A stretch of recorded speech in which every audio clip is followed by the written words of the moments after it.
ಲೋಕಭವನಕ್ಕೆ ಈಗ D K Shivakumar ಕುಟುಂಬ ತಲುಪಿದೆ. ಕಾರಣ ಬೇಗ ಬರಕ್ಕೆ ಹೇಳಿರ್ತಾರೆ. ಡಿ ಕೆ ಶಿವಕುಮಾರ್ ಪತ್ನಿ, ಪುತ್ರಿ, ಅಳಿಯ, ತಾಯಿ ಹಾಗೂ ಕುಟುಂಬಸ್ಥರು ಕೂಡ ಈಗ ಆಗಮಿಸಿದ್ದಾರೆ. ಪ್ರಮಾಣ ವಚನಕ್ಕೆ ಡಿ ಕೆ ಶಿವಕುಮಾರ್ ಕುಟುಂಬ ಈಗಾಗಲೇ ಲೋಕಭವನವನ್ನು ತಲುಪಿದೆ.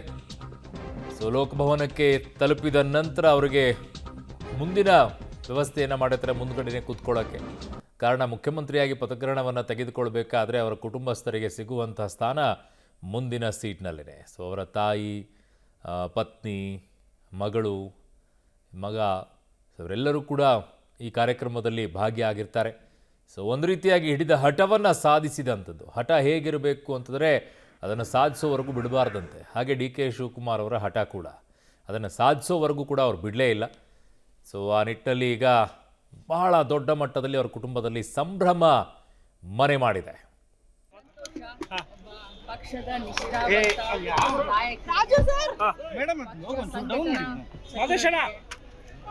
ಒಂದು ಪ್ರಾಮಾಣಿಕವಾಗಿ ಲಾಯಲ್ ಆಗಿ ಕಾರ್ಯಕರ್ತರ ಫಸ್ಟ್ ಲಿಸ್ಟ್ ಅಲ್ಲೇ ಮಹಿಳೆಯರಿಗೆ ಸಿಗಬೇಕಾಗಿತ್ತು. ಮಹಿಳೆಯರಿಗೆ ಫಸ್ಟ್ ಲಿಸ್ಟ್ ಅಲ್ಲಿ ಹೆಸರು ಯಾವುದು ಕೂಡ ಬಂದಿಲ್ಲ. ಮೇಡಮ್ ನಿಮಗೆ ಸಿಗಬೇಕಾಗಿತ್ತು.